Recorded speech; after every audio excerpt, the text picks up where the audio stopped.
हमारा सवितरका, निर्वितरका, सविचारा और निर्विचारा समापत्ति तक हम हो गए थे। यहाँ पर थे हम उस दिन के जो सूक्ष्म विषय जो है वो सविचारा और निर्विचारा समापत्ति है सूक्ष्म विषयों में। तो सूक्ष्म विषय के बारे में बताया कि सूक्ष्म विषय कहाँ तक है। जो स्थूल विषय है वो तो 5 महाभूतों से लेकर के आगे संसार में जितनी भी दिखाई देने वाली चीजें हैं, 5 महाभूतों से बनी हुई जितनी भी चीजें हैं वो है स्थूल विषय। तो उनमें जो स्थिति बनती है चित्त को, उनका दृश्य प्रस्तुत करने के लिए, आत्मा के सामने उनका दृश्य प्रस्तुत करने के लिए चित्त की जो स्थिति बनती है वो 2 प्रकार की स्थिति बने, सवितरका, निर्वितरका, जिसमें शब्द, अर्थ, ज्ञान, तीनों वस्तु के तीनों चीजें मिली हुई संकीर्ण अवस्था में, मिली हुई अवस्था में प्रस्तुत करती है। और जितने भी हम विषय प्राप्त करते हैं, विषय प्राप्त करती हैं इंद्रियां, वो 2 स्वरूप में प्राप्त होते हैं। एक तो सामान्य स्वरूप है उनका और एक विशेष स्वरूप है। तो ये जो सामान्य स्वरूप है ना, ये सामान्य स्वरूप की बात चल रही इस टाइम, क्योंकि इस टाइम तो हमारी सामान्य बुद्धि है और सामान्य बुद्धि कौन से स्वरूप को प्रस्तुत कर रही है? पदार्थों के सामान्य। तो ये सामान्य स्वरूप जो है उसमें भी 3 चीजों को दिखा रही है, शब्द, अर्थ और ज्ञान। इससे अगली स्थिति है निर्वितरका। निर्वितरका में क्या करेगा? शब्द भी विस्मृत हो जाएंगे, भूल जाएगी, अब उसको स्मरण नहीं है शब्द का भी और क्या ज्ञान का भी। शब्द का और ज्ञान का स्मरण छूट गया, दोनों साइड वाले जो बराबर वाली चीजें थी वो हट गई उसकी स्मृति में से। और क्या चीज स्मृति रहेगी? केवल कहेगी अर्थ की स्मृति रहेगी। ऐसी स्थिति का नाम है निर्वितरका समापत्ति। ये बड़े बड़े विषयों में है। छोटे विषय कहाँ तक बताए थे? 5 तन्मात्राओं से लेकर के प्रकृति पर्यंत। क्या कहा? सूक्ष्म विश्वा चालिंगम पर्यवसानम, अलिंग तक है। जहाँ ये जो 5 तन्मात्राएं हैं इनसे हम पीछे की तरफ चलेंगे। तन्मात्राएं भी लिंग है और महतत्व भी, जो अहंकार है वो भी लिंग है और महतत्व भी लिंग है। और महतत्व के बाद क्या आती है? वो अलिंग है। अब लिंग की और अलिंग की परिभाषा पता होनी चाहिए, तभी तो समझ पाएगी बात। जो पदार्थ किसी चीज से बनता है,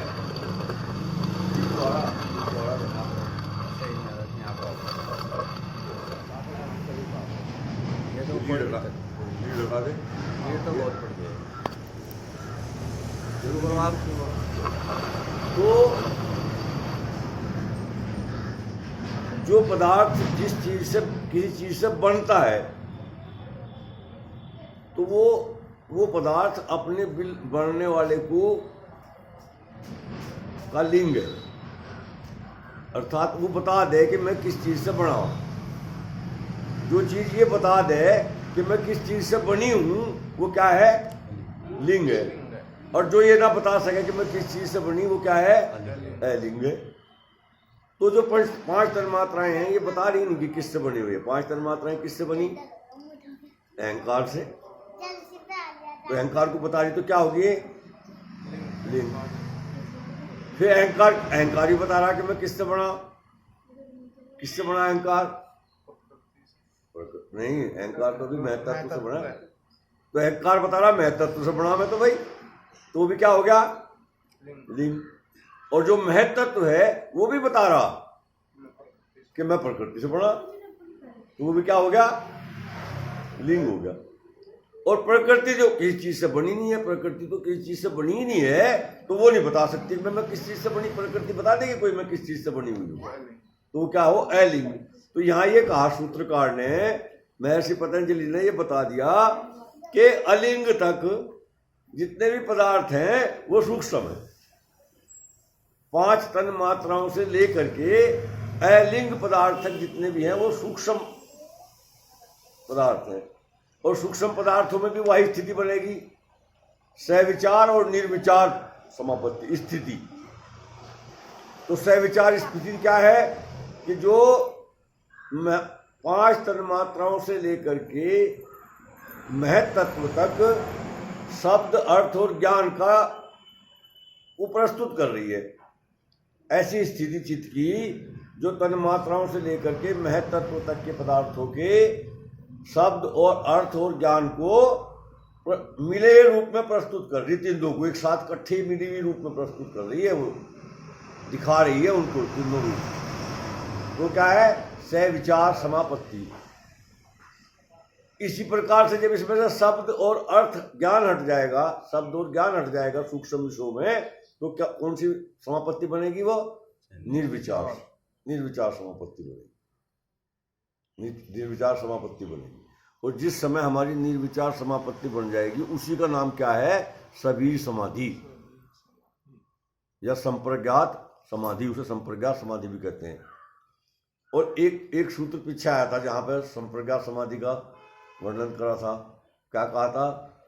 वितर्क विचार आनंद स्मिता रूपानुगमात संप्रज्ञात। तो वहाँ भी बताई थी ये बात, वहाँ भी ये बात बताई थी पतंजलि ने कि वितर्क पूर्व, विचार पूर्व और आनंद पूर्वक और स्मिता पूर्वक, ये 4 प्रकार की स्थितियां जब चित्त की बनेगी तो तब क्या हो जाएगी? संप्रज्ञात समाधि बनेगी। संप्रज्ञात तो वो क्या है उसको भी समझा दें यहाँ पे, इसको भी बता दें आज तुम्हें। वितर्क विचार आनंद स्मिता, वो क्या स्थिति बनेगी? ये कह रही क्या? जाने दो उसको, दे दो, चल जाए उसके आपके साथ प्रसाद चाहिए और लेकर के चलो। तुम भी जा रहा? तुम भी आ रहा?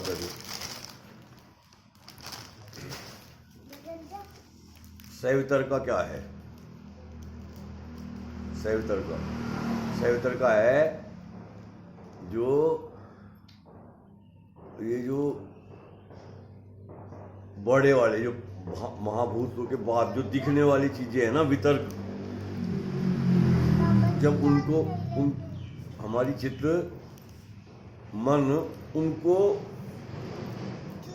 बड़े बड़े रूप को सामान्य पदार्थों के सामान्य स्वरूप में से जो कपड़ा स्वरूप दिखने वाला, जो दिख रहा है, जिसको कोई चीज से प्राप्त हुआ, ऐसे स्वरूप को दिखाने वाला क्या है? सवितर का। वहां पे क्या था?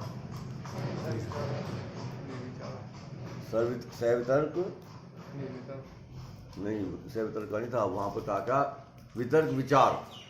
वितर्क है वो, वितर्क स्थिति है। और विचार स्थिति कहाँ है? सूक्ष्म वालों की। जब सूक्ष्म वालों को प्रस्तुत कर रहा, वो सूक्ष्म वालों को पकड़ रहा, तो क्या है वो? विचार। वितर्क विचार और आनंद प्राप्त क्या होगा? जब उसे प्रकृति तक चला गया, वो प्रकृति तक चला गया, प्रकृति का स्वरूप जैसे प्राप्त हुआ उसको, प्रकृति का स्वरूप, संसार का स्वरूप तो उसके हट गया ना। उसके आगे से क्या क्या चीज रहेगी? वहाँ 3 चीजें रहेगी बस, एक प्रकृति, एक जीवात्मा और एक परमात्मा। और परमात्मा का साक्षात्कार तो करना ही था उसे। तो उसे देख करके, ये देख करके उसे आनंद, वो दिख गया कि सहारनपुर जाना था और पता नहीं था कितनी दूर है, कहाँ है, दिखाई नहीं कुछ भी दे रहा था। लेकिन जैसे ही पुल पे पहुंचे और वहाँ बोर्ड लगा हुआ था कि सहारनपुर में आपका स्वागत है। तो आनंद नहीं आया, मजा आ गया भाई, ये बड़ा हुआ। तो वहाँ जब जीवात्मा को से प्रकृति से बनी हुई चीजें तो सारी छूट गई, क्या चीज दिखाई देगी? परमात्मा का साक्षात्कार हो गया वहां पर बस। तो आनंद हो गया, वो है आनंद रूप। इससे भी आगे क्या था? सब वो थी विचार।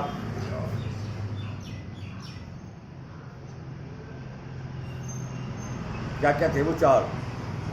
वितर्क विचार आनंद स्मिता, रूपानुगमा संप्रज्ञात। वितर्क विचार आनंद स्मिता। तो यहाँ आनंद आ गया, देख खुश हो गया, प्रसन्न हो गया, देख करके आनंद दिख गया मुझे।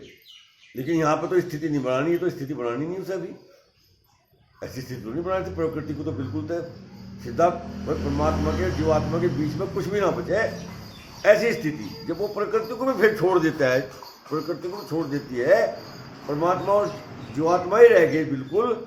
वो अस्मिता है कि मेरी ये अपनी अस्मिता का पता चल गया कि मेरी अस्मिता यह है। और फिलहाल क्या किसे सोच रहा अस्मिता? इस सारे संसार को अस्मिता नहीं सोच रहा, अपनी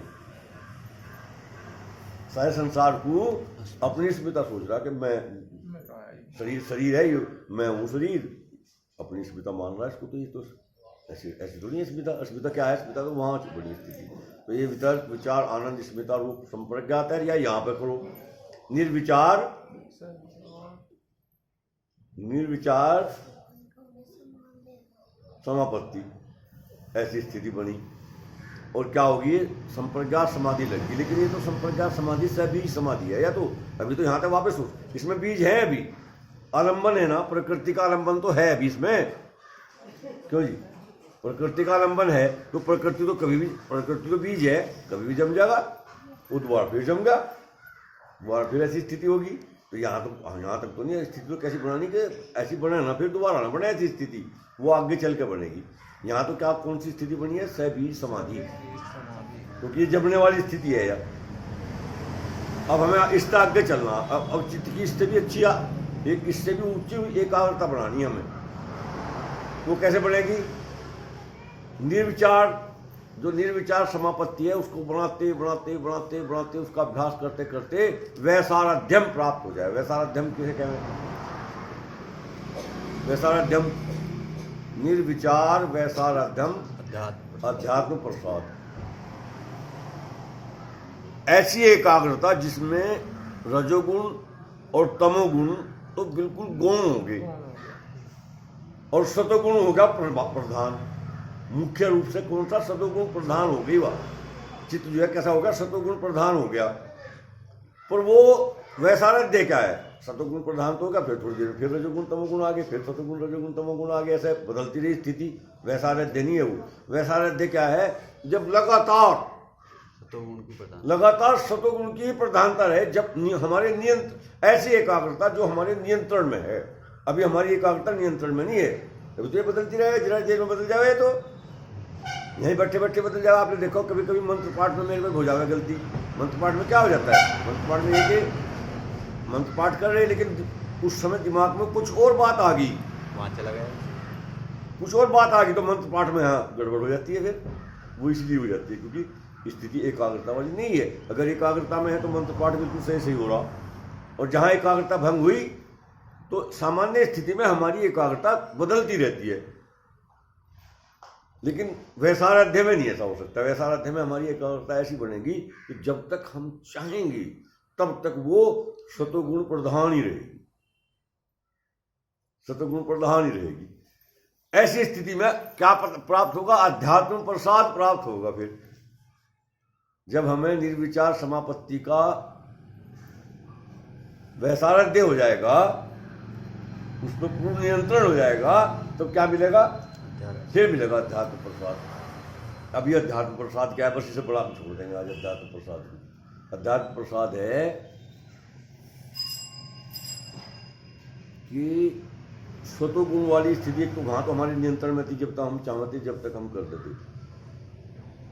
लेकिन अध्यात्म प्रसाद जब मिल जाएगा, अध्यात्म प्रसाद जब मिल जाएगा, तब उस जो हमारा मन है, जो हमारा चित्त है, उसमें सतोगुण का पूरा ऊपर तक लबरेज, जिसे लबरेज कहते हैं ना, फुल वो उसका स्तर पूरा हो जाएगा। उसमें और कोई चीज आने की का स्थान बचेगा ही नहीं उसमें। ऐसी स्थिति जब हमें अध्यात्म प्रसाद की मिलेगी, तब हमारी जो ये बुद्धि है इसका नाम बदल जाएगा। फिर इसका नाम बदल जाएगा। इसका नाम क्या हो जाएगा? ऋतंबरा प्रज्ञा, अर्थात बुद्धि अध्यात्म प्रसाद मिलने के बाद बुद्धि का जो स्तर बन गया है हमारा, उसका नाम है ऋतंभरा। उसके नाम से ही पता चल रहा क्या है, ऋत, ऋत और भरा। ऋत का अर्थ है सत्य और भरा का मतलब भरा हुआ। इस समय बुद्धि की स्थिति ऐसी होगी कि उसमें केवल सत्य सत्य ही भरा हुआ है, उसमें और असत नाम की कोई चीज अब नहीं है, वो सत्य से भरी हुई चीज है, उसका नाम है ऋतंभरा प्रज्ञा। ऋतंभरा प्रज्ञा। अगली स्थितियां जो जहां पे बीज भी ना रहे, ऐसी समाधि, संप्रज्ञात समाधि का क्या नाम है, सहबीज समाधि, अर्थात उसमें तो बीज है। और ऐसी समाधि जिसमें बीज भी ना रहे, उसके लिए सबसे पहली जो अनिवार्य योग्यता है वो है ऋतंभरा बुद्धि।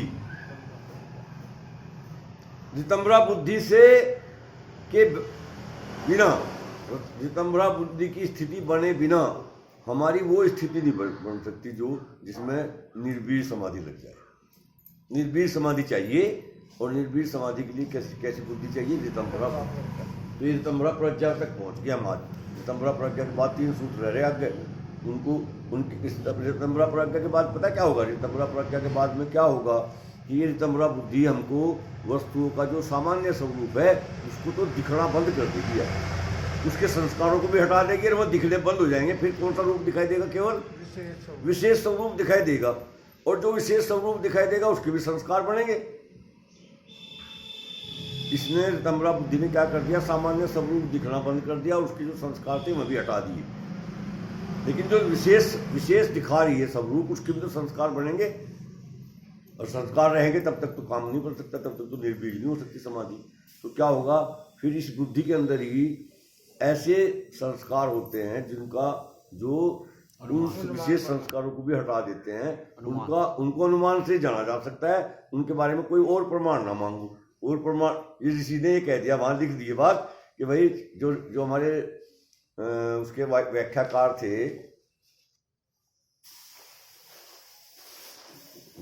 इसके हमारे योग दर्शन महर्षि पतंजलि, तो इसके योग दर्शन के वो थे, इनके व्याख्याकार सबसे पहले व्याख्याकार थे वेद व्यास जी। तो वेद व्यास जी ने वहाँ ही दिखा, भाई देखो इसके बारे में कोई अनुमान प्रमाण के सिवाय और कोई प्रमाण मत मांगना, क्योंकि इनको ये अनुमान से ही जाना जा सकता है, इनको अनुमान से ही जाना जा सकता है। उन पर ऐसे जो उसके अंदर संस्कार हैं वो क्या करेंगे, जो ये विशेष संस्कार बनेंगे, उन विशेष संस्कारों को भी अपने साथ ले करके प्रकृति में डूब जाएंगे।